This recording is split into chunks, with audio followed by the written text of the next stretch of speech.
And this is your boy Anyi Dons. For this video, if you're an Igbo man, make sure you share this video before you start watching. Trust me, this video might be long. So if you don't have enough data, borrow data and come and watch this video.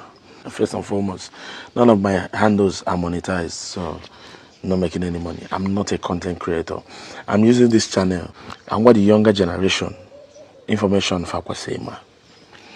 It's high time we start telling ourselves the truth. I'm going to be the truth. Na ibu nde meli naga. Mana anya chori ikwe. And because na anya chori ikwe, I na silo why we keep living a lie. We are bringing forth generations and then I'm Morocco kebe ezioku because what we feed them with bokwa lies. Gini bo that ezioku. Ezioku a ona agba ona afofo na alu. Ogwuru ike ama iwe melia. Ọ dị ka odudu bel na amụ mana eziokwu ka ọ. Gịnị bụkwa eziokwu a? Eziokwu a bụ na emelila anyị n'agha. Na anyị bụ ndị emeli. Mana asịla anyị asị mgbe emelicha anyị. Maka na achọrọ ka anyị feel be ka ndị emeli n'agha. Ya ka eji wee sụọla anyị oyibo a. No victor, no vanquish. Maka na anyị bụ mmadụ. Enwere onye chọrọ ka asị ya na ọ bụ onye emeriri n'agha na onye adọrọ n'agha. Enwere onye chọrọ inwe that status of onye na-enwere onwe ya. I embrace that slogan, no victor, no vanquish. I go badie with ubia inine. We embraced it. Or console why we try to build on with that language, no victor, no vanquish. And this is the plan of Anonymia to reintegrate us back into Iyanem. Now, we lost ourselves when we stopped reading the signs that shows that that was just a slogan. It never meant anything in reality. Somebody that told you no victor, no vanquish, closed all your accounts and all your assets when you get 20 pounds. This was done to you and not on the analog. Everything was closed down and 20 pounds was given to you. People lost their assets, their business, their houses, their investments.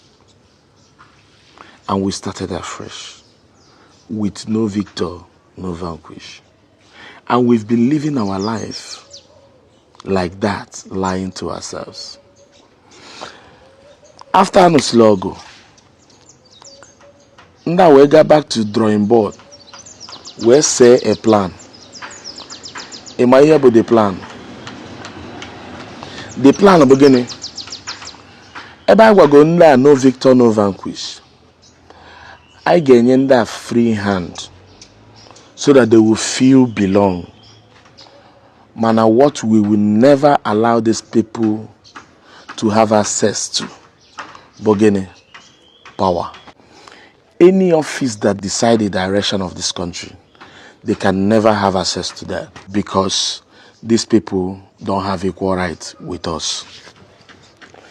And that script has been played out on our faces, yet we don't know. This was the plan.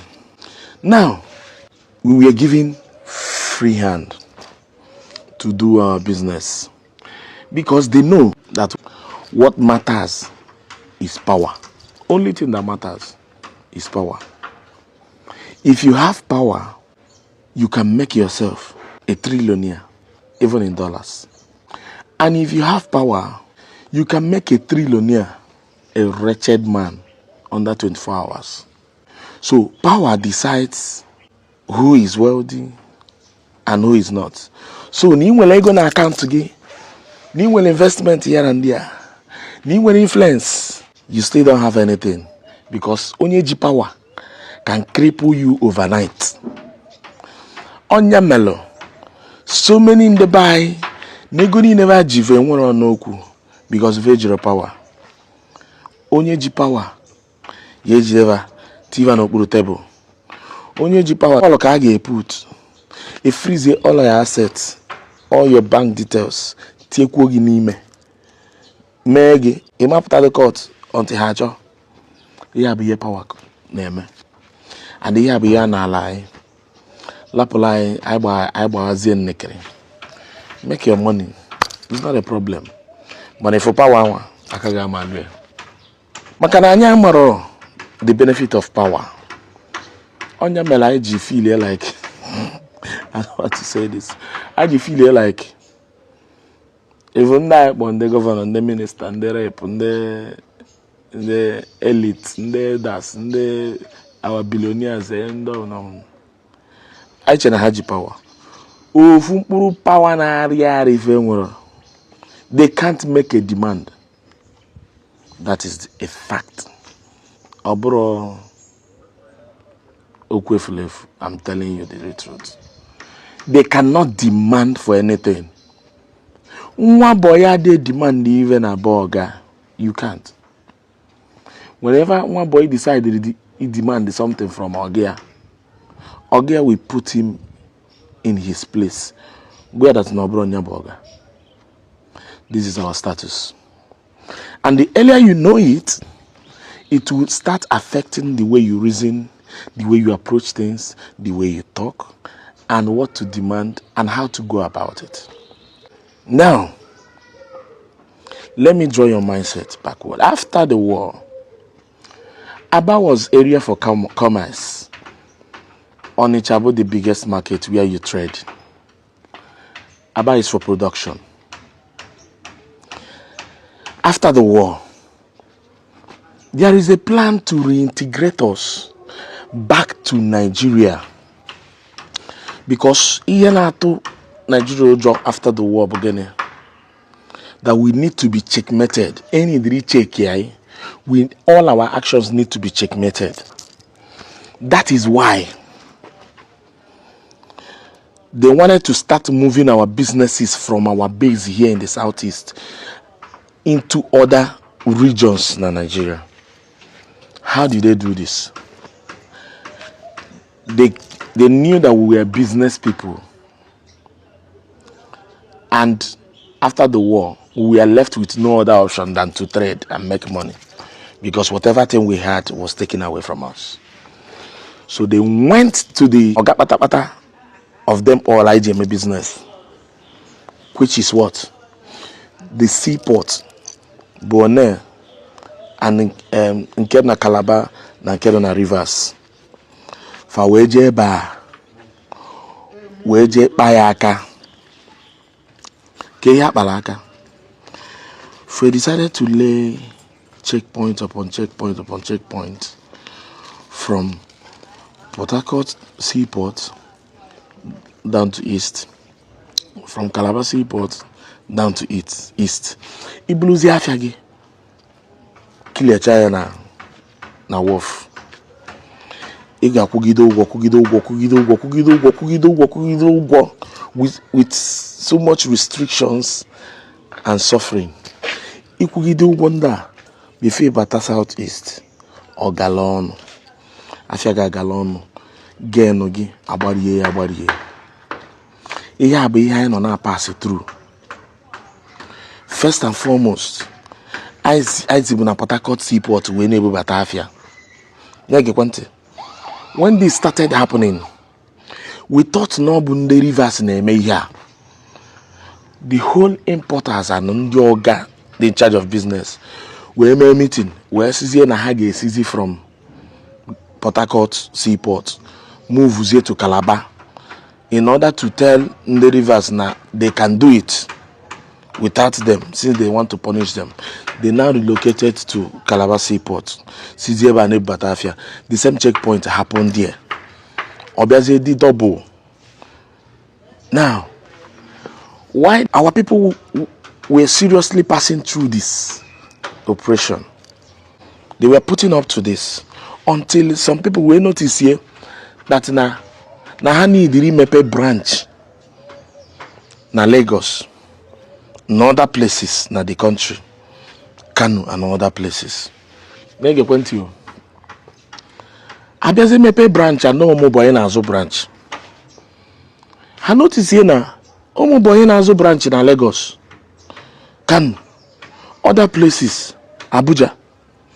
Those omo boy na agbazi moto, beto na ndị otu ha pijo na-arụ ụlọ. Ha nwa nọ n'Aba, ha nwa nọ n'Ọnịcha, ha nwa nọ n'Enugu na-azụ head office. Ndị na-ebe eni because of gịnị? Branch anwa, these people felt more secure buying from there than coming down to east. Because of gịnị? Ọ bụ na ime offload na Lagos seaport, ime akwụ ụgwọ ihe niile na-akwụ ụgwọ ya n'ụzọ ga affect your price down here na east. So ndị mmadụ a na-egozi na branch ụmụ boy ya na-ebuba. So mgbe ndị ọga chọpụtara ya, ndị mana ọga chọọ ka ego efuo, ndị ọga wee sizie ụmụ boy ha natazie na east ka ha nwa tọnụzie branch to head office. Before we knew what was happening, and this was the script I had there and played by it in order to move our businesses and move us from our zone to reintegrate us back maybe investment, because hammer that now most of our assets we lost it after the war, and now invest outside again. So they used this business and dragged us back. By we never na-azụta ego, I na-arụ shop, na-arụ plaza, na-arụ ụlọ for rent. Before my name, all our assets went back into Nigeria. Before my name, those things I went, I bruise here checkmate I. John then on a balogun tat and then a trade fair. You could see ike, I watch the trade fair. I watch balogun. I shot war down. The way they wanted to be checkmating us, and this is the master plan. Again, one oku, just play by the book. You don't have the right to demand. Achutuku, former governor of Lagos State, Mboku Loku, that's again. No choro ke nwenka karapi boku afa. Awe chutu emu channel Lagos mo enneku. Ijigo sige that nageni, you are not expected to demand for anything because of your status as somebody that doesn't have the equal right. And because now our generation don't know this, that is why when we make money, we will invest into that places, help our region. We decided not to be wise like the Yorubas and like the Hausas. I na fotas nduche hanezu hezu. Na Hausa man ga ebulu ute ebulu ihe na bia na region anyị na-eme business. Na ebunatala efi, na ebunatala food stuff. Mana ọma nwe plaza or ya nwe shop na east ya. Ego ni no mekiri oburu ya nawa befa. Because gini ọma that na region na or trust to her. Mana anyị nwa I trust our region, trust our region now, because I feel like I can watch uche ejeme business, and because na nyamara our status. If we really know our status, whatever thing we have and own will be found in the eastern region.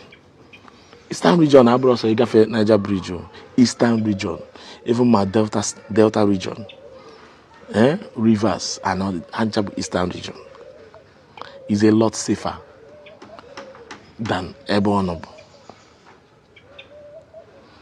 Ibulu ọgaranya gị ihe ọbụla ọsọ gị mee ebe a ị chọrọ ime into real estate ị na-eme ebe a ị na-eme ebe a mana mara na real estate ọ na ị na-eme ebe a bụ this focal point maka na ebe a ka ị ga-enwe security, ebe a ka ị ga-enwe security.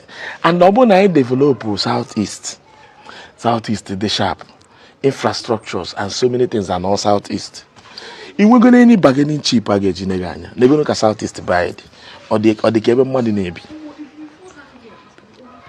or the cable money nebi. Maluka malon that na guys have not mba abroska called the keta. Now what I know, found gold, found uranium, found or found yeni. So found bargaining chip. Have we maximized the potentials I were here in the southeast? None. Ihe mere nwanne anyị bụ Mazi Nnamdi Kanu. Mazi Nnamdi Kanu ji onwe ya wee kuziere gị your position na this country. Ụfọdụ sị na no o ji onwe ya ka ọ draw your attention of the international body mba. Ihe mere ya bụ ka ọ gwa gị your own position as onye Igbo n'obodo a, so that you stop making unnecessary demands, so that you don't lose yourself in search of yourself, so that you will know how the law and how the country sees you and know how to move.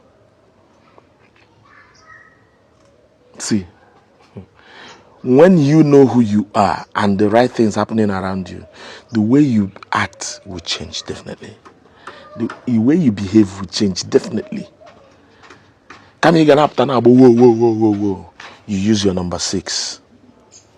Number 6, wisdom, is profitable to direct. Ndi Igbo ama be ihe wisdom. Let me shock you. There are so many Igbo people, the influential, that did something very meaningful in the case of Nnamdi Kanu than some of you online.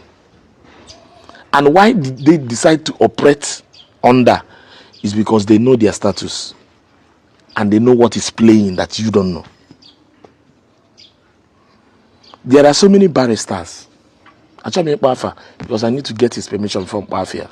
There's a barrister, Ndi Igbo, case in Nnamdi Kanu. That day, and I got judgment. I spoke to him, he was crying. Effort let me not say much because I needed to get his before I say anything. A lot of people went behind doors and closed cameras.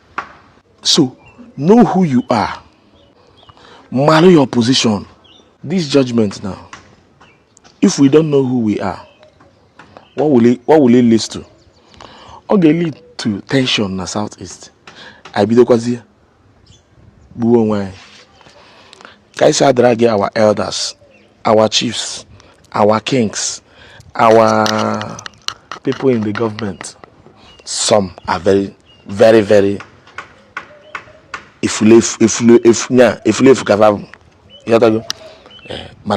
many of them cannot really do anything. They can't really do anything. They can only beg. They can't demand. When you force them to make a demand, you don't know your position. And you will keep running, round and round, circling around. So, know who you are. This is the essence of this message. Stop. Unemes is no up. Know who you are. Number 1. When you know your position, the way you act and the way you behave will change. You will start using your brain, not only your mouth and your leg. Now, urge every Igbo person, look into Southeast, look into the Eastern region. Do your investment. Bring your infrastructure home. Build here. Do whatever thing it takes to bring peace to the South, to the Eastern region. Oga, ihe anyị nwere bụ Ndi Igbo wee go, anyị nwere power. Ozemena wan sube sege Igbo chọba power, Igbo nwere power. Oda kweli. And you da chop power by here na you can use your 6. Your number 6 ki geji mayor. I wish I could say a lot, but this video to go too much. Yadaba.